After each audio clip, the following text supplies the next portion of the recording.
Pero vamos a ser puntual. Vamos a empezar por la parte fúngica. ¿Pueden ver la pantalla, por favor? Sí, Sí, doctor. doctor, sí se ve. Excelente, ya. Con respecto a infecciones fúngicas, lo más importante creo que es conocer a los principales agentes, que son en este caso Cándida y Aspergilosis. Empecemos por eso, vamos a ir avanzando y después vamos a regresar a lo que son los fármacos, porque en realidad si no conozco también las familias, voy a estar un poco perdido. Primero empecemos llegando a Cándida. Estas son las infecciones superficiales, pero vamos a ver primero candidiasis. Antes de eso, acá está, perfecto. Antes de eso hay que conocer y recordar, cosa que en clases, tanto al grupo del día lunes como al grupo del día jueves, creo que fui muy claro. Los médicos debemos de conocer justamente cuáles son los principales métodos.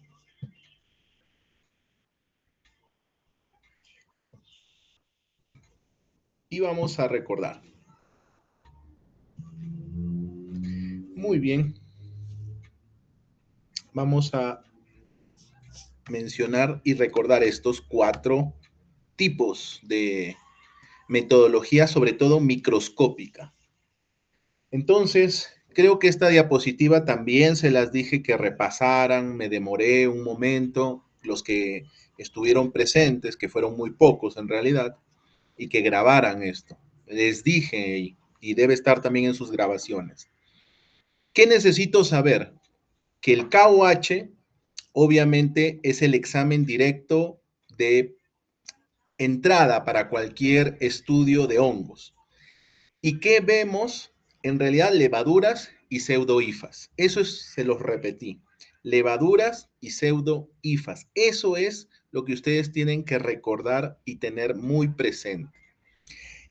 ¿Qué más les mencioné? Todos los hongos que se dividen en 2 grandes grupos, levaduras, que ahí está la famosa Candida albicans y la Candida no albicans, que tienen esta forma esférica achatada, diríamos, ovalada, y los miceliales o su máximo representante son los mohos o las pergillus. Todos los hongos en realidad tienen tinción gram positiva, pero esta coloración gram, en particular en los hongos, nos hace ver también estas 2 formas, las levaduras y lo que son los hongos ramificados, es decir, las verdaderas hifas, o los mohos o los miceliales, como quieran ustedes llamarlo. Tinción negativa, tenemos a la tinta china, que también les mencioné, que es muy importante, y a quien me permite ver, obviamente, principalmente a los hongos levaduriformes, pero intracelulares. Un ejemplo que también les di en clase y les repetí muchas veces era el criptococo. El criptococo es un hongo que tiene una cápsula y que al colocar la tinta china o la tinta negativa, vamos a ver su pared. El resto no se va a ver. El núcleo, los organelos no se ven. Pero es el mejor método para detectar.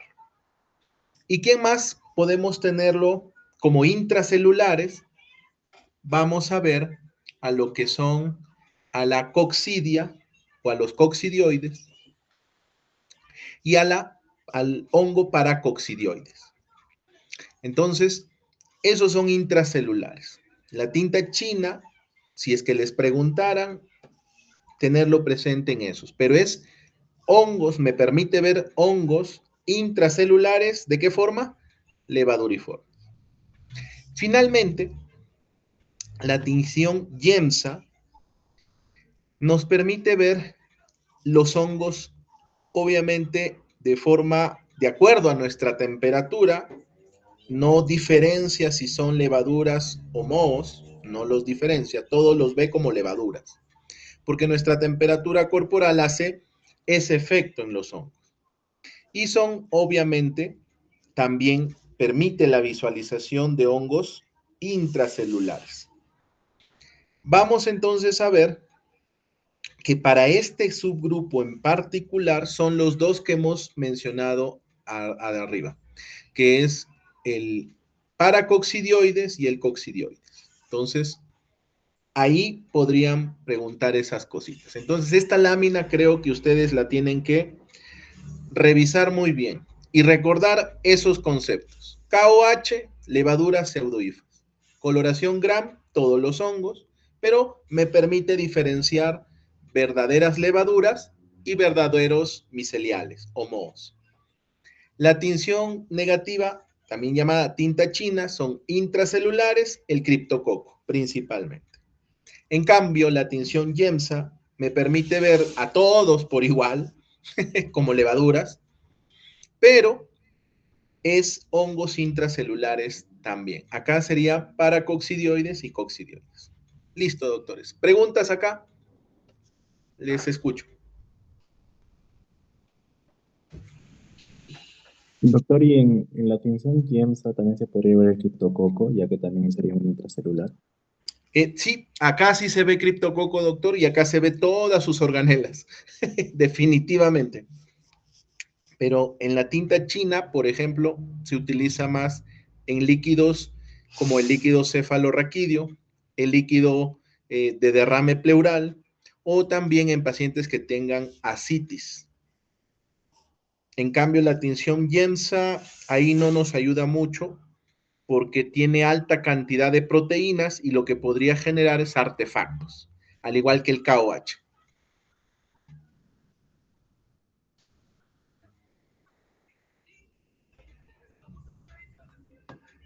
¿Alguna otra pregunta, doctores, para ir pasando? Creo que está claro, ¿cierto? Sí, doctor. Perfecto. Muy bien, acá lo que tienen que recordar como método diagnóstico, y se los dije también en la clase, es que hay tres tipos de agares. Tres tipos de agares. Los primarios, que son tres, pero de ellos el que más resalta es el que está en letra más grande, que es el agar saburó. Eso tienen que ustedes tenerlo presente. El agar saburó es el agar primario para cultivos de hongos. Eso se los repetí. Después este agar saburó cambió, se hicieron modificaciones y surge el glucosado o el dextrosado, es decir, glucosa o dextrosa, cualquiera de las dos, que es también derivado del saburó. Y también hay este agar modificado, Casep-Dox, que en realidad se utiliza más para lo que es la industria alimentaria, para detectar si hay contaminación de alimentos por hongos. Después en la parte cervecera también está el agar extracto de malta o inclusive en enlatados que se pueden utilizar el agar micocel o también el agar de rosa de Bengala, que si se acuerdan, rosa de Bengala es una prueba que nos permite ver qué, doctores. ¿Alguien recuerda? A ver.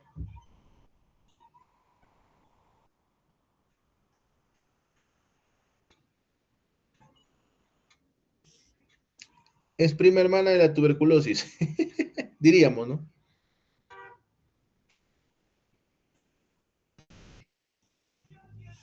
¿Alguien recuerda? Perfecto, doctor Roger. Bruselas, correcto. Y tenemos los agares diferenciales que nos permiten ver dentro de un grupo que crezcan colonias de diferentes colores, por ejemplo, el aspergillus. Y a esos agares especiales le llaman medios de cultivo o medio agar cromogénicos. Ojo, cromogénicos. Eso es lo que ustedes tienen que recordar de los agares. Perdón. De las pruebas moleculares, recuerden esto también, que el PCR convencional cosa que también se los dije con diferencia al PCR en tiempo real, es que el convencional solamente detecta un segmento del ADN, solo un segmento. En cambio, el tiempo real nos detecta varios segmentos del ADN.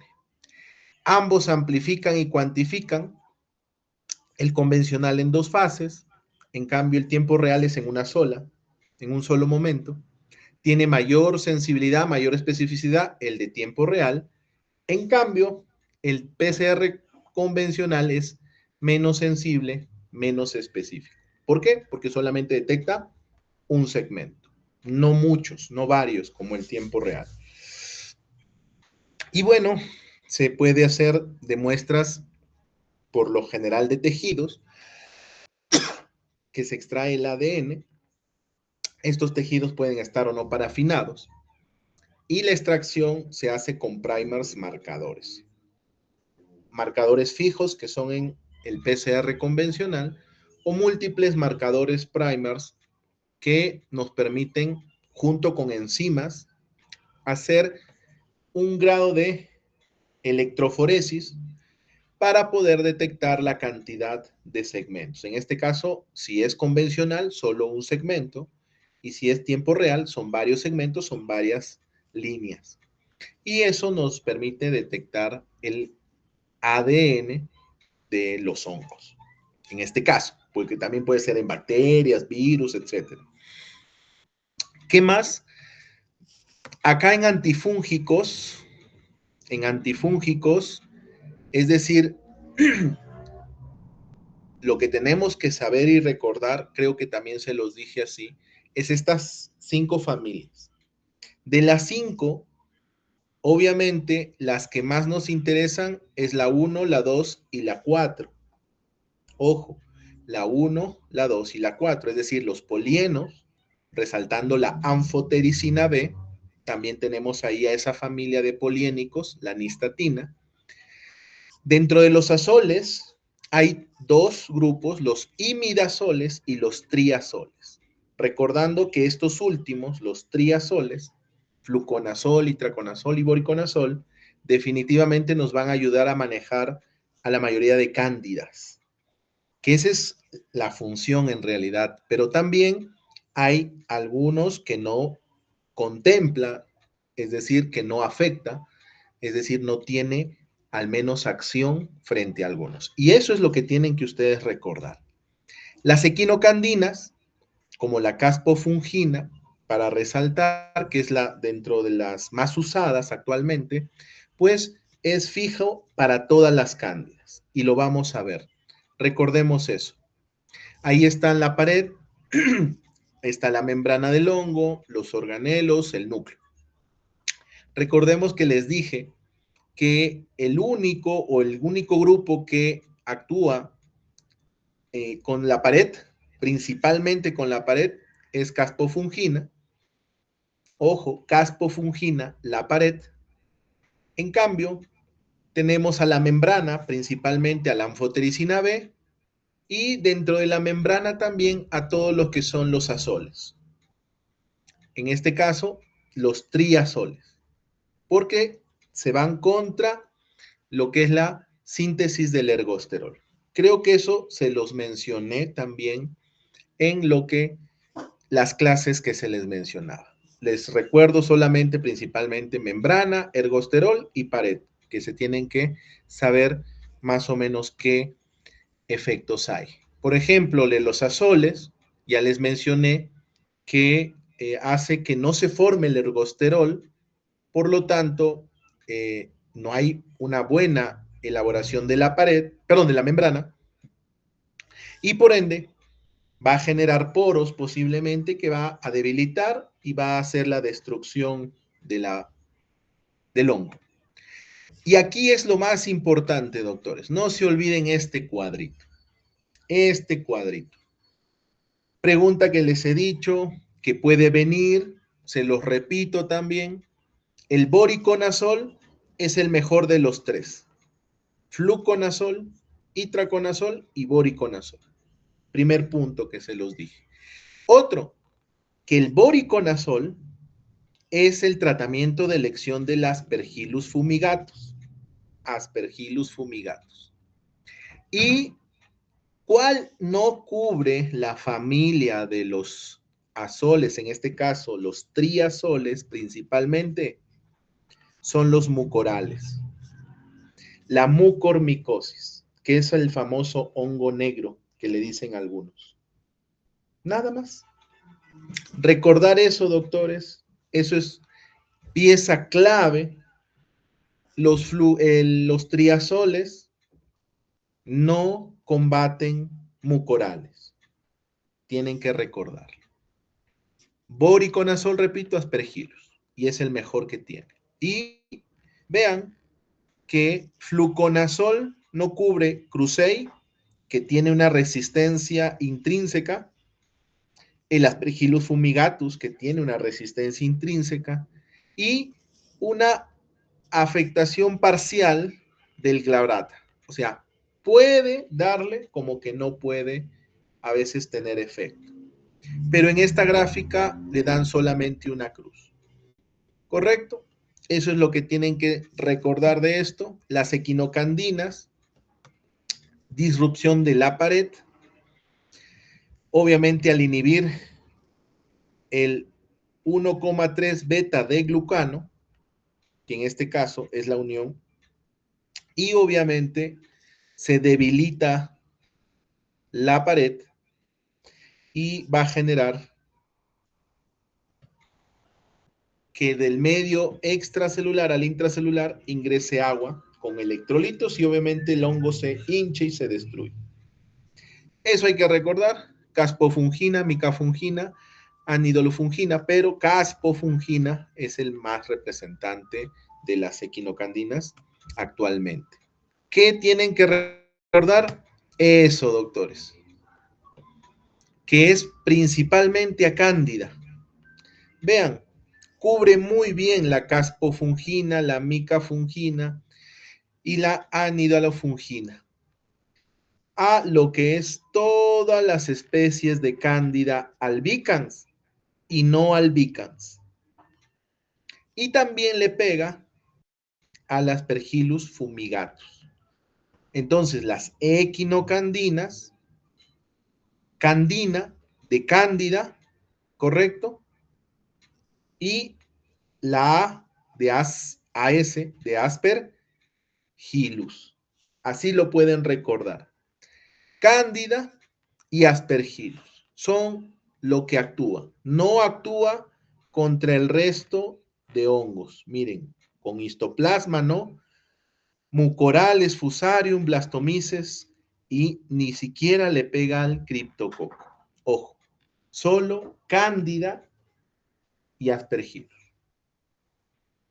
Alanina, la terbinafina, en realidad se utiliza para onicomicosis, principalmente. Esa es su función de la familia de las alilaminas, que el representante es la terbinafina. Y la estrella de los antifúngicos, como diríamos, la máxima expresión que diríamos en comparación con los antibióticos sería el de amplio espectro. Sin embargo, no hay todo que sea favorable, siempre hay algunas debilidades y eso es lo que ustedes tienen que recordar.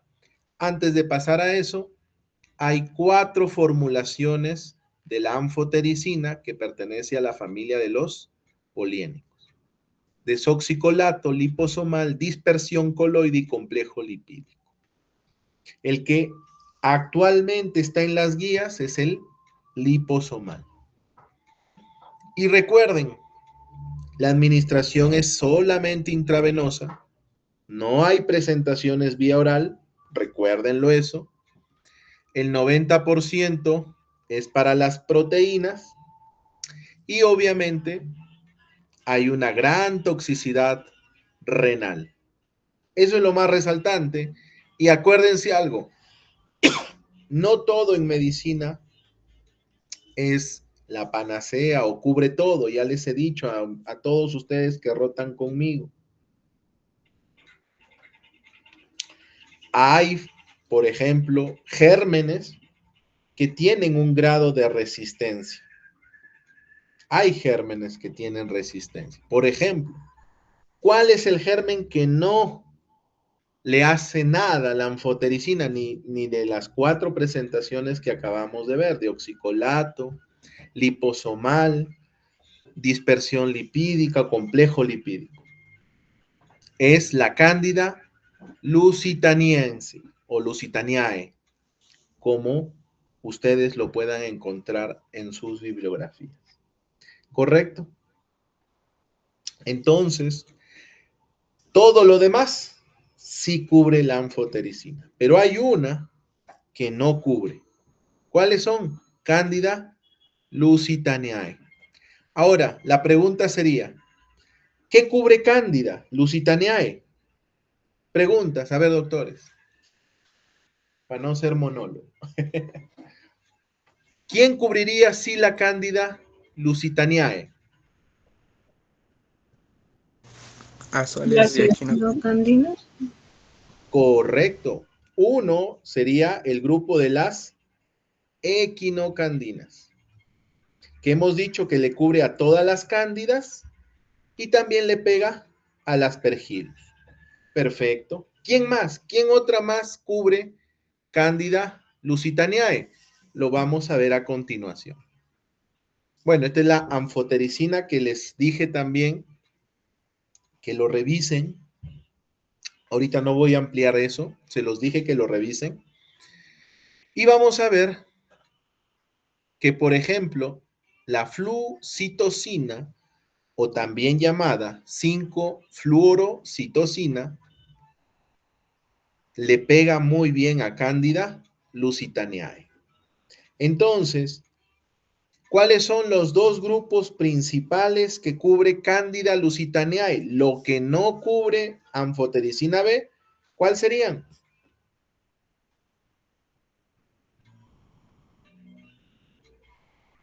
Doctores. Equinocandinas y flucitosina, doctor. Perfecto, excelente. Gracias, doctora Caro. Muy bien, gracias por participar. Entonces, pero ¿cuál le pega mucho mejor de todos al Cryptococcus neoformans? Esta flucitosina, pero también lo hace la anfotericina B. Entonces, con eso, ustedes tienen que recordar esos puntos principales. ¿Cómo diagnostico? ¿Correcto? Métodos microscópicos, es decir, tinciones, y también cultivos, y también actualmente ustedes ya están llevando esta generación, es las plataformas moleculares, que es el PCR, la reacción en cadena de la polimerasa. Bueno, principalmente. Y saber la familia de fármacos y a quién pega, a quién no le pega, diríamos de alguna manera. Con Cándida, doctores, creo que hay que ser muy específicos. Recuerden que es parte del fungioma, es decir, del conjunto de hongos que viven en nuestro cuerpo. A eso se le llama, repito, fungioma. Para que el hongo genere una respuesta inflamatoria, primero tiene que colonizar. Coloniza y aumenta su población. Primer punto. Segundo punto, conocer los grupos. Y finalmente, algunos que tienen resistencia, que ya hemos visto justamente con los antifúngicos. Algunos tienen más efecto, otros no tanto, e inclusive hay algunos que tienen una ya resistencia intrínseca. El otro punto es cómo hace un hongo para poder generar signos y síntomas, es decir, enfermedad, porque no es lo mismo estar colonizado que estar enfermo por hongos. Estar enfermo o enfermedad fúngica es la manifestación de signos y síntomas, doctores. Esa sería la diferencia. Y obviamente ahí está, que tiene que haber un desequilibrio, primero, del pH, Segundo, de la microbiota. Y tercero, colonización. Hasta ahí puede o no haber respuesta inflamatoria, depende del estado inmunológico. Pero al tener signos y síntomas, repito, ya estamos frente a la infección, pero sobre todo a la etapa de enfermedad. No se olviden de ese punto, doctores. Enfermedad fúngica es la presencia de manifestaciones por signos y síntomas. Y bueno, ya les he hecho recordar que la cándida tiene varias presentaciones en la cavidad oral.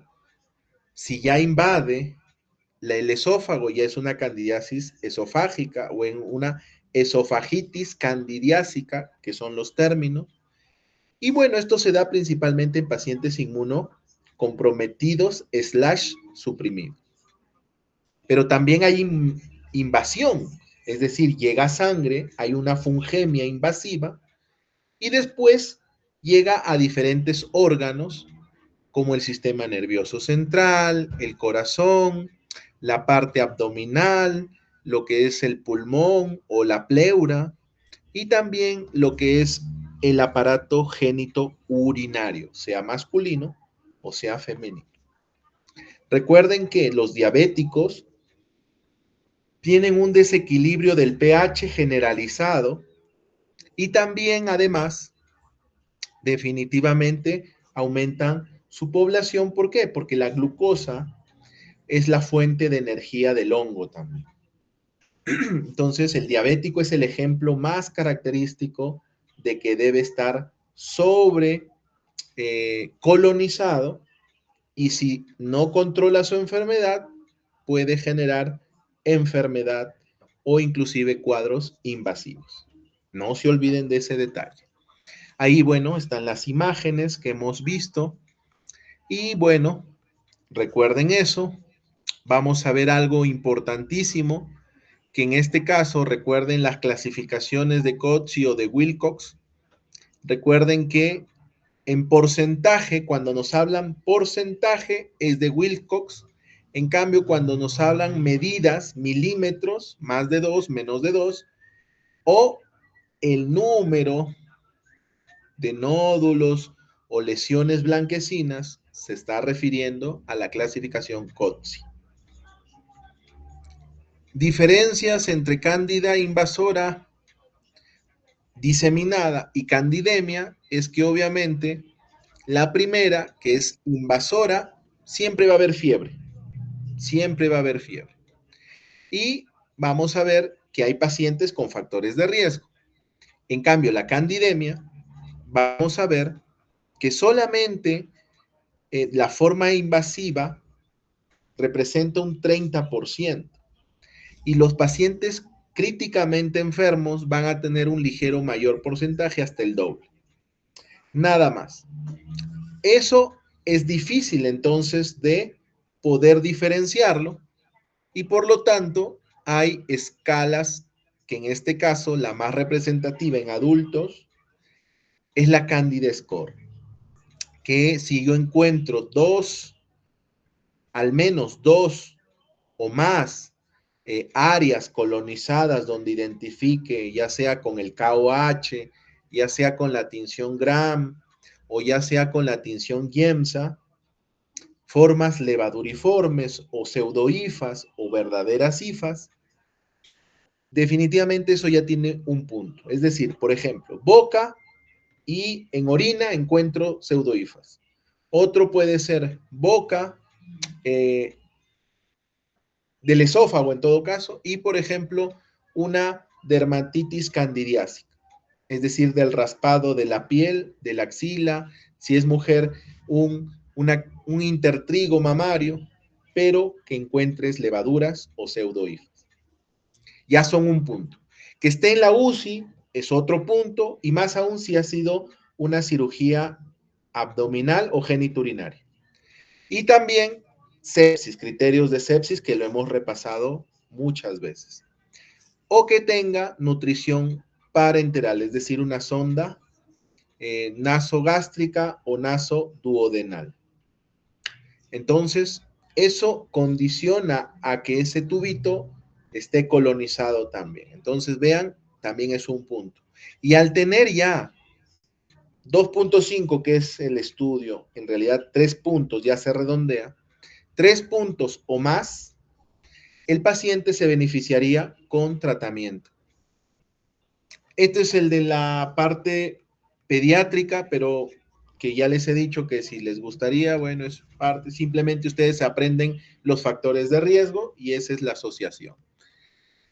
Recuerden que el tratamiento es fluconazol y ahí está la tablita, la actualización de la guía de buenas prácticas clínicas de la ITSA y vemos que se puede utilizar fluconazol, itraconazol o voriconazol como tratamientos, pero también las equinocandinas porque ya hemos visto que cubre todos los hongos.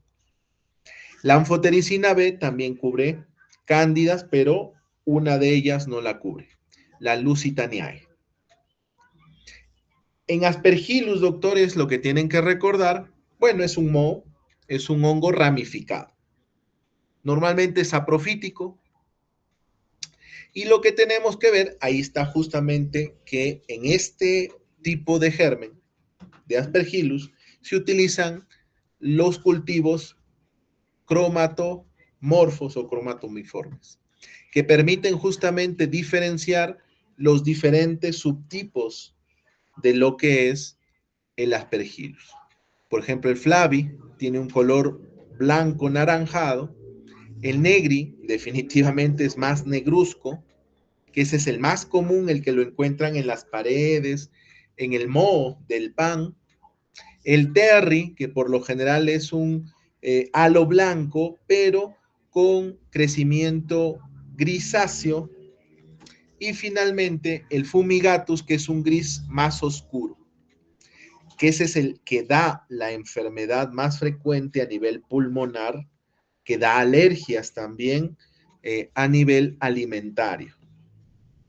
Después, recuerden que las micotoxinas son los que generan estos cuadros de intoxicación alimentaria, pero relacionadas al Aspergillus, principalmente. Miren que tienen desde neurotóxicos, hepatotóxicos, inmunotóxicos y diferentes formas de generar un grado de inflamación a nivel de la mucosa gastrointestinal.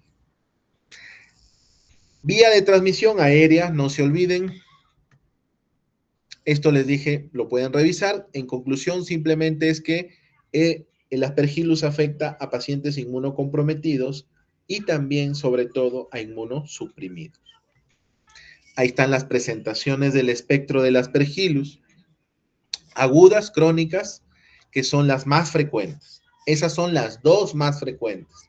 Las presentaciones pulmonares. Ojo, recuerden, presentaciones pulmonares. Aspergillus broncopulmonar alérgica, el aspergiloma, que son los más frecuentes. ¿Qué tengo que recordar acá, doctores? ¿Cómo se diagnostica un cuadro, en este caso, alérgico? Eso es lo base que ustedes tienen que saber. Esto se da principalmente en pacientes asmáticos, cuando inhala las conidias del Aspergillus y va a agravar su asma. Y si no son pacientes asmáticos, al exponerse a una gran cantidad de esporas, en realidad, va a generar un cuadro de broncoespasmo.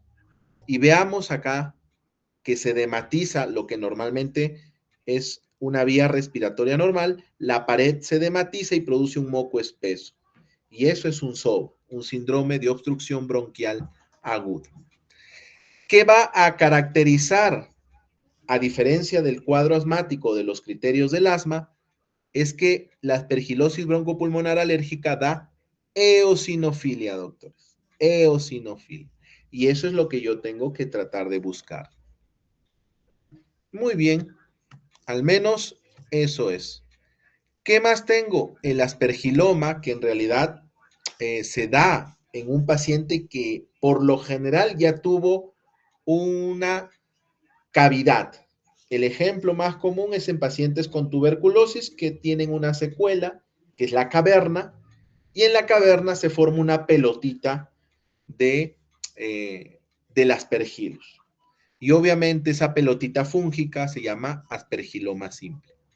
Podemos también tener un aspergiloma complejo, es decir, varios aspergilomas simples, y también en aquellos pacientes que han tenido infartos pulmonares, que han tenido neumonías necrotizantes, que han generado una fibrosis y una cavidad.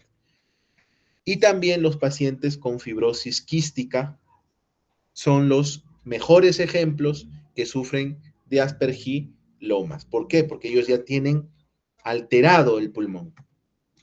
Después, ¿cómo hago el diagnóstico de aspergilosis pulmonar invasiva o de otra presentación extrapulmonar que puede ser gastrointestinal, que ya también les comenté? Son estos criterios, doctores. No se olviden, por favor. Lo que yo siempre les he dicho en mis clases, los pilares, criterio epidemiológico, el A. En este caso, en Aspergillus se traduce en el ABCD. Esa es la base del diagnóstico. El diagnóstico es siempre probable. Entonces, criterio epidemiológico, criterio A. Tiene que tener factores de riesgo. Puede ser niño, puede ser adulto, que va, no sé, a unas ruinas, como les dije en clase, y obviamente inhala bastantes esporas. O en una construcción, en la mina, etc. Criterios clínicos. Tiene que ser un inmunocomprometido o inmunosuprimido. Tiene que tener algún. Si es inmunocomprometido, por ejemplo, diabetes o enfermedad renal crónica o artritis, entre otros. Pero la clínica es fiebre que persiste, no hay respuesta al antibiótico, sino que empeora. Y obviamente el criterio imagenológico que hemos mencionado.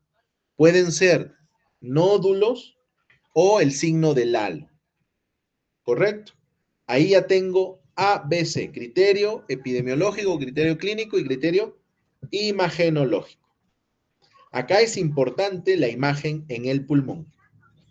Y finalmente el D, probable, es el criterio de pedir un biomarcador, que es el galactomanano. El galactomanano en sangre, el valor para que sea positivo tiene que ser más de 0.5. Y si es en una fibrobroncoscopía, es decir, en VAL, que le dicen, el lavado bronquioalveolar, tiene que ser más de 1 para que sea positivo.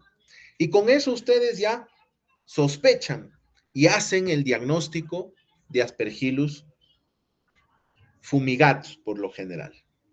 Entonces, ya cuando es la E, es ya probada, es que ya tienes que tener un cultivo. Creció el hongo. Recuerden que ¿cuál es el cultivo más utilizado? El saburón.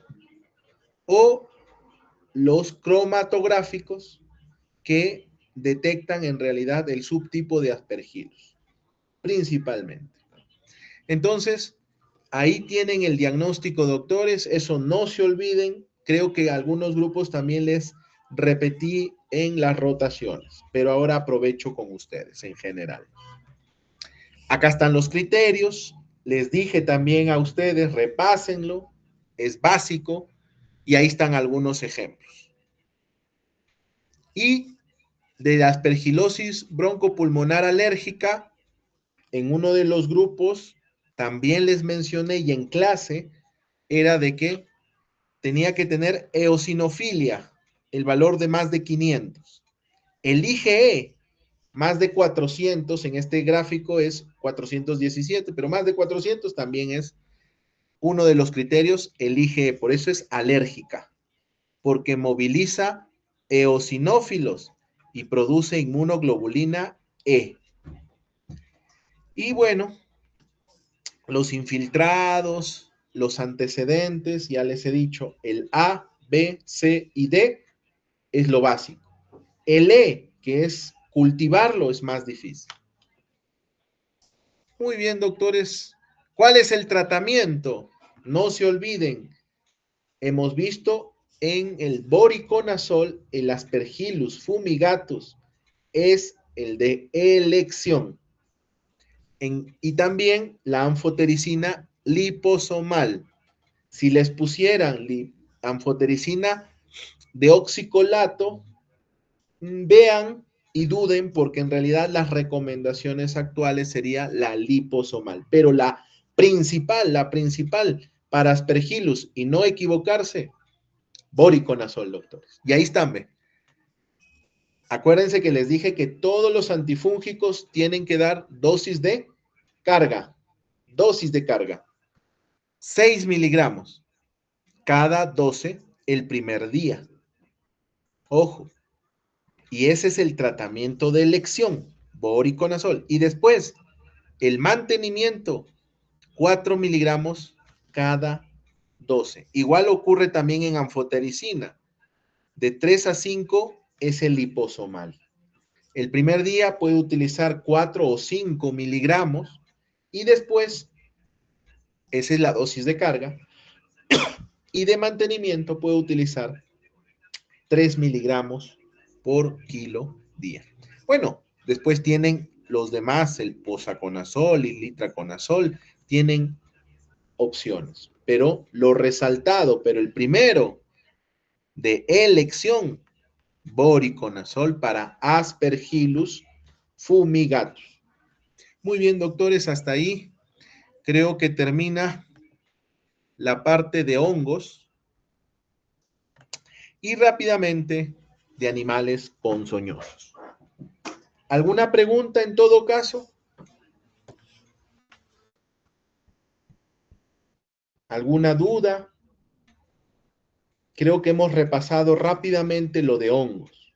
Creo que es lo que tiene que saber todo estudiante de medicina y futuro médico general, para que no haya errores en la prescripción de fármacos.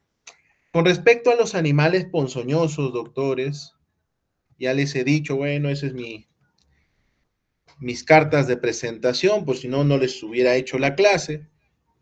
Tengo que tener experiencia y algunos otros conceptos. No se olviden, la base de infectología es el sistema inmunitario, doctores. Inmunitario. Y lo más curioso es esto, porque esto es lo que tiene que saber todo médico. Obviamente médico general. Cómo interactúa de forma natural y artificial y activa y pasiva, sobre todo eso. Y las infecciones o la parte de vacunaciones pueden ser primarias o secundarias. Eso tienen que saberlo, pero en el caso de mordeduras hay que ver, esto ya no, vamos a irnos de frente a lo que es Loxocele.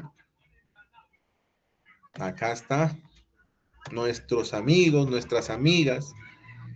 La parte de accidentes por arácnidos, mordeduras, porque en este caso son mordeduras por arañas, las arañas no pican, es el Loxoceles, el que tenemos en Perú, principalmente es el aeta. Esa es la flaquita que nos muerde a todos los seres humanos. Y la Trodectus mantax es la viuda negra. Hay también en Perú, pero en un nivel menor y los accidentes también son más pocos en realidad, no son muchos. Eso ocurre más en Estados Unidos. Entonces hay que reconocer que el Loxoceles, recuerden que hay dos tipos de venenos principales, no se olviden, la loxotoxina o esfingomielinasa D. Ojo, la D. Hay unos que hablan de la esfingomielinasa B.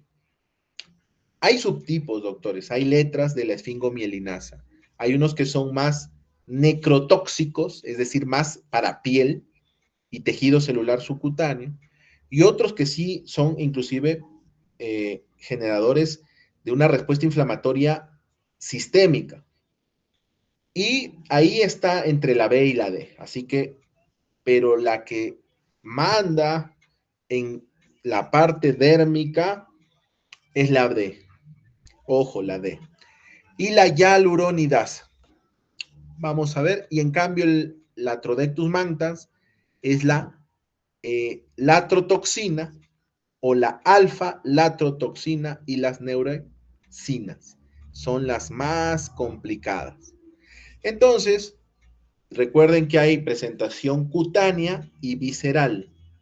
La cutánea netamente tiene varias presentaciones en gama de colores, pero recuerden algo. Zona, la bandera de Perú que les dije en la clase. Roja o violácea, eritematosa, zona blanca y zona roja, que es el eritema periférico. O evolucionar directamente a una costra negruzca, que es la necrosis. Recuerden que el oxocele, por lo que es la loxotoxina o la esfingomielinasa D, es indolora, doctores. Eso es lo que ustedes van a diferenciar en comparación al Latrodectus. El Latrodectus duele desde el inicio. Esto es indolora. Que después, por la sobreinfección bacteriana, duela, esa es otra cosa. Pero el oxocelismo, repito, es indolora. Y ese es lo que ustedes tienen que leer en un caso clínico. Dice indolora, loxocele. Dice dolor intenso de tipo urente, es decir, neuropático, allá. Eso no es loxocele, eso es Latrodectus. O si es por accidente de serpiente, también, porque es más neurotoxinas. Recuerden eso. Y después, bueno, algo que tienen que saber, que les he dicho y se les he repetido. Pregunta de examen, les dije. ¿Cuál es el tiempo ideal para la administración de el antídoto, en este caso, el suero antiloxocélico? 6 horas. Perfecto. Se acabó el asunto. Muy bien, doctora Juana. Excelente. Bueno, el latrodectismo, como les dije, como tiene neurotoxinas, duele desde el inicio. Ojo, dolor intenso tipo urente. Eso es lo que caracteriza al latrodectismo. Y bueno, ya hemos hecho la fisiopatología, el toxindrome, diferenciar entre síntomas simpáticos y parasimpáticos. Y el tiempo promedio es de 6 a 12 horas. Perfecto. Para toxindrome, de 6 a 12 horas. Para administración, antes de 6 horas es lo ideal. Y bueno, esto ya lo hemos revisado. Les dije que revisen esto también. Revísenlo, doctores. Les va a servir para la práctica también, sobre todo. Y vean que hay 3 subfases. Y dentro de la 1 hay subfases adicionales. Seguimos que el tiempo también en el latrodectismo es de 6 horas. También sirve. Pero esta tiene que ser entre 2 a 6 horas. Eso es lo principal. ¿Puedo esperar hasta las 48 horas? Claro que sí. Pero ya después de las 48 es muy probable que el paciente o queda secuelado, si es que lo recuperan o lo logran salvar, pero la mayoría fallece. Otras cositas, bueno, ahí están. ¿Qué pido? No se olviden, doctores, de pedir su hemograma, su bioquímica, sobre todo la función hepática, cosa que hemos visto en hepatitis, pruebas de coagulación y, si es que sospechan de infección, un cultivo de la secreción, o si hay síntomas sistémicos que puede hacer bacteremia, pues un hemocultivo. No apliquen hielo, se los he dicho, no apliquen hielo en accidentes por arácnidos.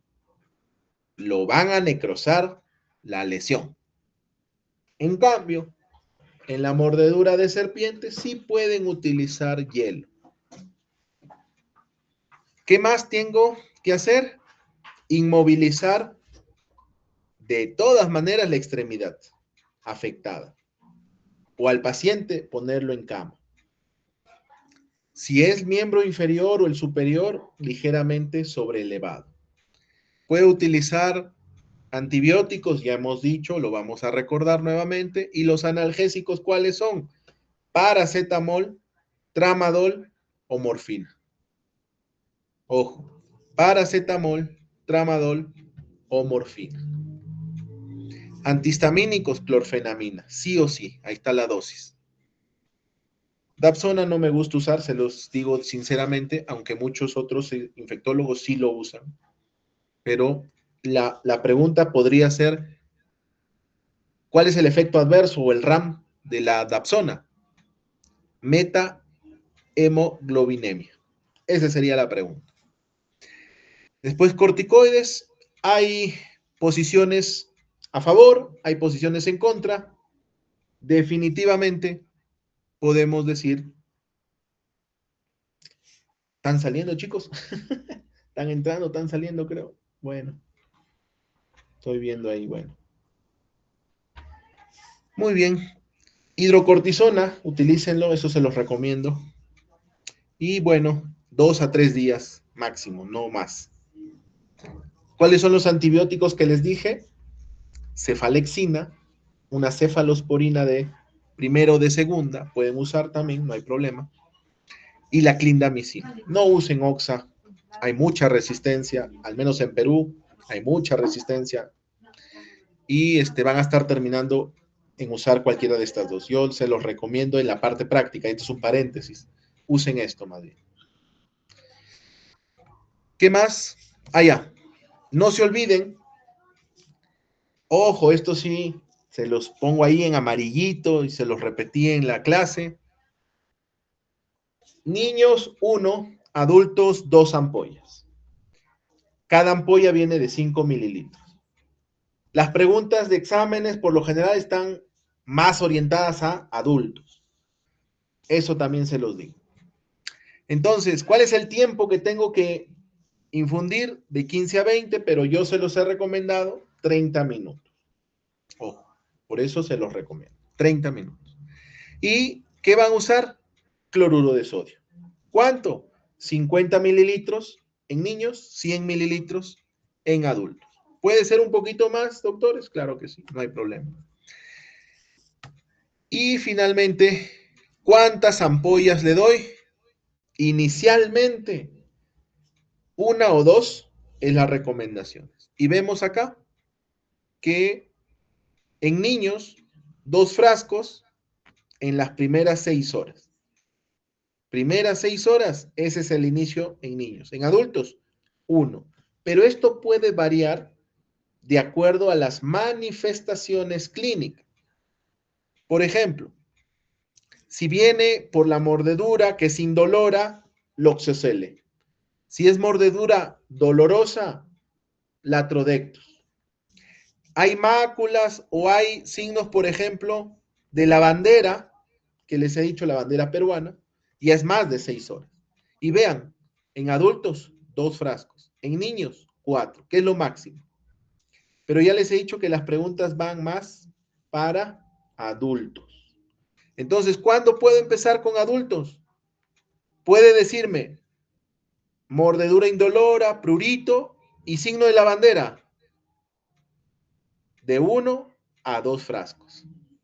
No se olviden. Pero si ya hay signo de bandera, 2 frascos sí o sí empiezan a colocarle. Y como les dije, no hay límite, pero se puede utilizar hasta 5 ampollas. Entonces, si inicié con 1, con 100 mililitros de cloruro, le administro en media hora, veo cómo va la lesión, no mejora, sigue extendiéndose, paso a 2 frascos. Y como ya les recomendé también en la clase, por eso es de 1 a 2 o inicien con 2. Y en el niño es el doble, nada más. Se tienen que guiar por la presencia de signos y síntomas. Revisen por eso esta diapositiva. Y ese es en el cutáneo, es hasta 5. Y si hay compromiso visceral, por ejemplo, el paciente empieza a tener, no sé, le hacen un examen de orina y encuentran microhematuria. Empiezan con 2 y hasta 10 ampollas. Y como el máximo es 2, le ponen 2 cada hora y van vigilando.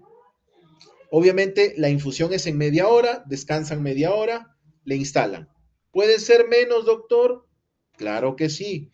Pueden esperar de 10 a 20 minutos sin tratamiento, terminó los 2 primeros ampollas, le instalan 100 mililitros nuevamente, le ponen 2 ampollas y le pasan en media hora. Y lo van monitorizando. No mejora, repito otras 2 en la siguiente hora. Entonces ya vamos 6 en 3 horas. Y así hasta 10, que puede ser hasta 5 horas. Ese es el tope máximo cuando hay cutáneo visceral. Doctor, cuando es solo cutáneo y es 1 o 2 inicio con 2, puedo seguir con 1, con 1, con 1 hasta 5. Obviamente, la sumatoria total. ¿Está claro? Perfecto. Uy, ya está. Ya me pasé un poquito, vamos. Este es el flavoterápico. Recuerden que al hablar de sueroterapia es todos los componentes, como ocurre en el oxocelismo. En cambio, para el Latrodectus magdans, como es un veneno mucho más potente, utilizan fragmentos de las inmunoglobulinas, porque si no, imagínense que tenemos más reacciones alérgicas porque son moléculas más pesadas. Por eso se utilizan fragmentos y a pesar de eso también tenemos que monitorizar. Y acá también se empieza, obviamente, dependiendo del grupo de edad, si es leve, un frasco, ya sea menores de 15 o mayores de 15. Pero si es moderado, ya hay disnea, cefalea, opresión torácica, rigidez, sobre todo rigidez de las extremidades, empiezan con 2 frascos. ¿Correcto? 2 frascos. Y obviamente, si es menor de 15 años y mayores de 15, de 1 a 2 frascos, pero les recomiendo que sean 2 también. Y si es grado 3, definitivamente 3 frascos tienen que iniciarle, sea menores de 15 o mayores de 15 años. Igual, la misma metodología. Por ejemplo, ¿en cuánto lo voy a diluir? Acá se diluye una ampolla en 30 mililitros. Le paso en 15 a 30 minutos, pero ya les he dicho que pueden ustedes diluirlo hasta 50, hasta 100, depende, pero lo pueden pasar en 30 minutos. Ya se los recomendé, 30 minutos debería ser el mejor tiempo para evitar reacciones adversas. Y lo repiten también de acuerdo a la cantidad de frascos que se pueda ver. Acá, por ejemplo, esto recomiendan, el cuadro clínico debe remitir entre 20 y 120 minutos. De no ser así, repetir la dosis inicial cada hora. Lo mismo como el Loxocel. Hasta 5 en la parte cutánea, pero en este caso Latrodectus, recuerden que siempre va a dar manifestaciones sistémicas. Es dolorosa y siempre da sistémica. Por lo tanto, puedo usar hasta 10 ampollas.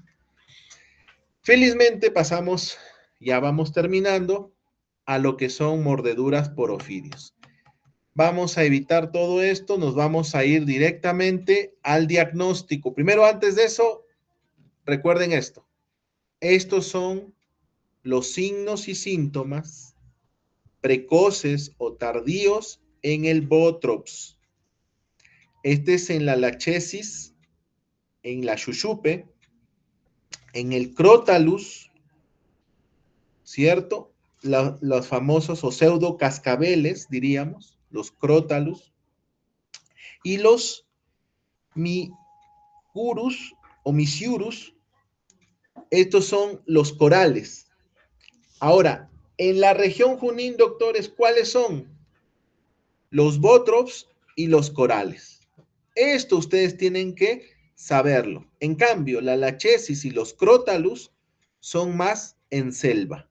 Quienes se vayan a la región selva se van a enfrentar más a los accidentes por la xuxupe y por los crótalos o los pseudocascabeles. Pero acá, en la región andina, podemos tener el bótrops y los corales. Recuerden que los corales son neurotóxicos.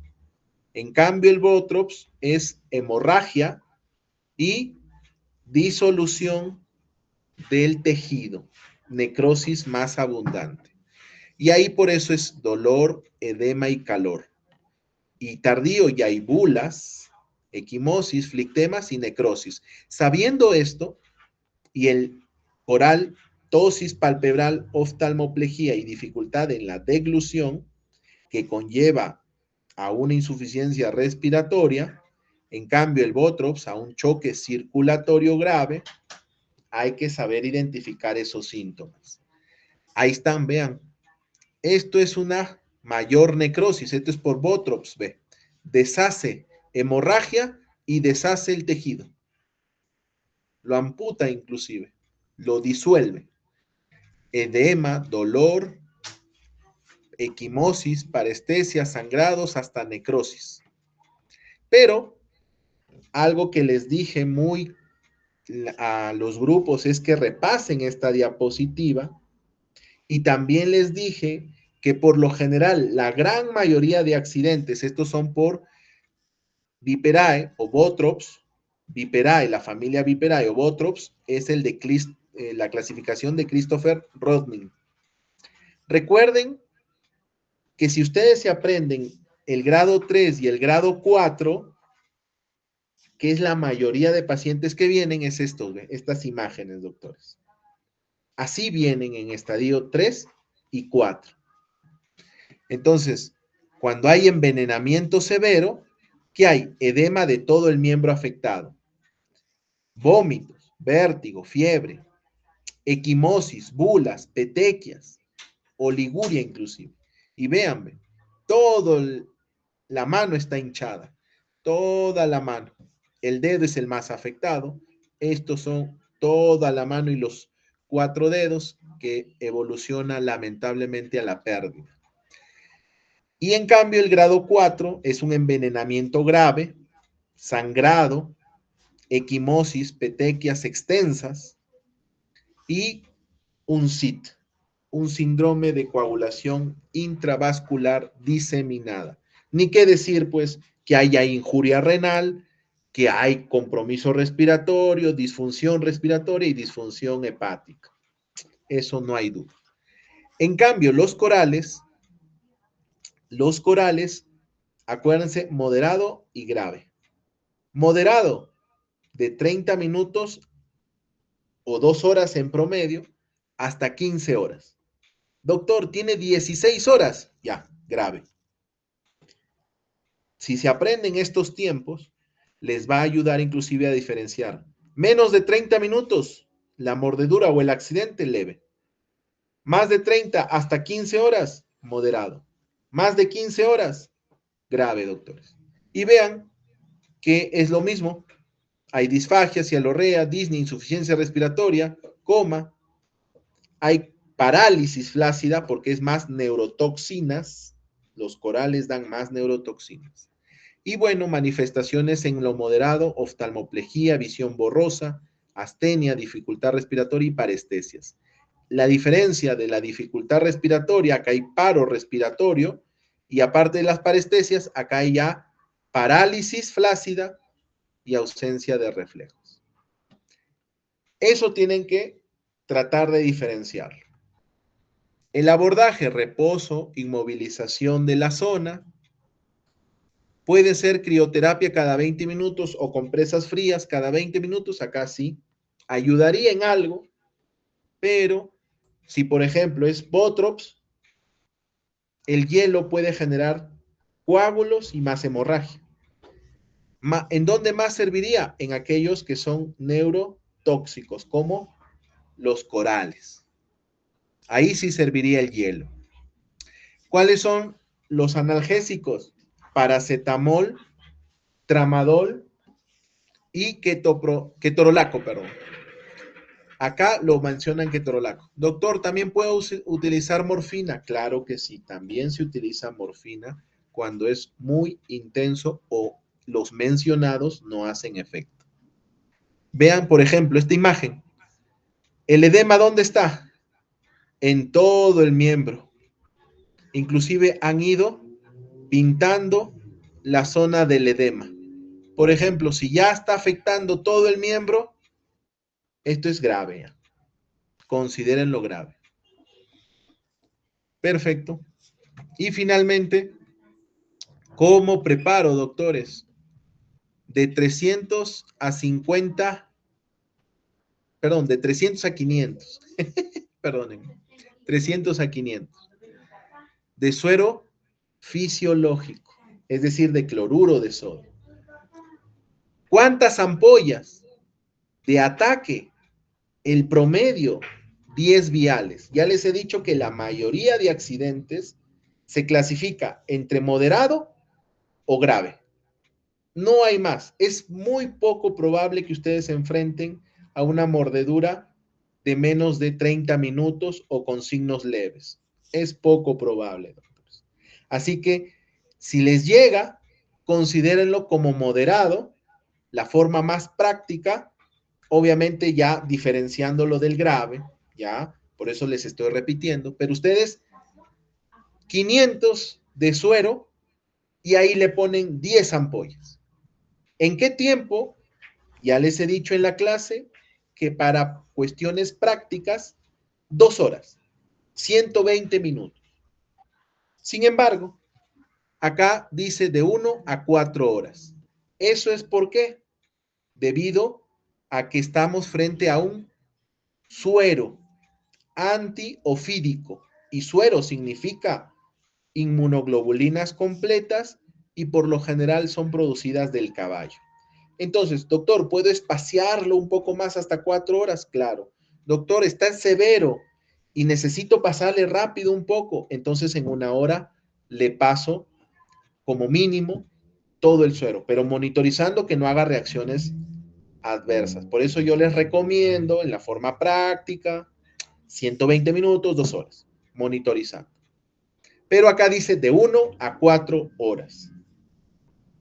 Y obviamente iniciar el goteo lento en los primeros 5 minutos justamente para observar los efectos adversos. Después, doctores, apréndanse y revisen estos 2 cuadritos que les he dicho que va a posiblemente venir casos clínicos de esto.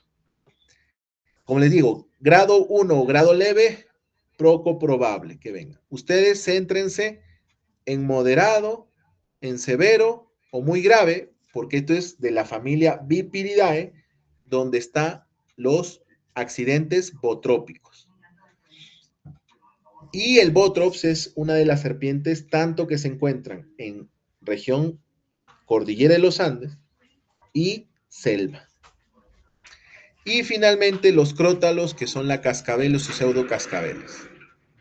Entonces tenemos los jergones, que es lo más frecuente que van ustedes a enfrentarse. 5 frascos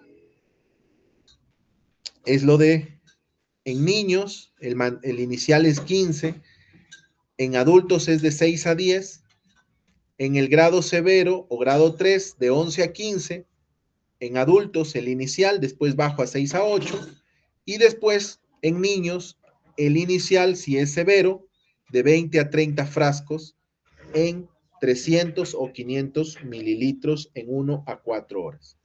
Pero como les dije, 10 es el promedio, van a poder salvarle la vida si es que está en moderado o severo.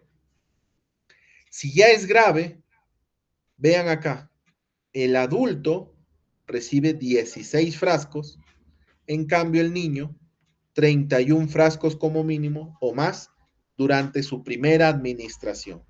Y pueden repetirlo, obviamente, 1, 2 o 3 veces máximo.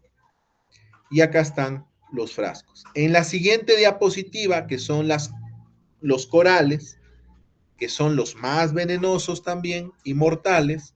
Recuerden que los que tienen línea amarilla, ya sea vertical o horizontal, toda serpiente que tenga línea amarilla completa, obviamente, o en forma horizontal en todo su cuerpo, en toda su extensión, una línea amarilla es venenosa. Igual, en corales solamente hay leve, moderado y severo. Y vamos a ver que inicialmente son 5 frascos u 8 frascos.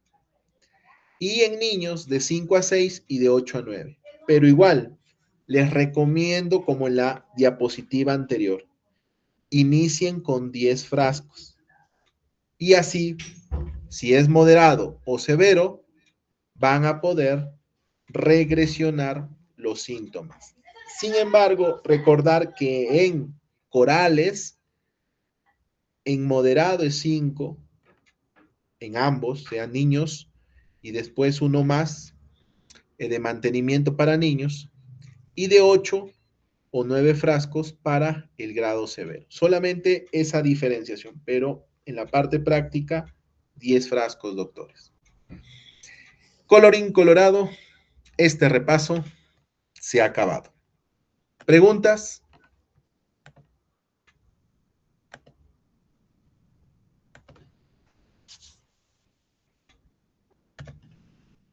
Voy a prender mi cámara, doctores.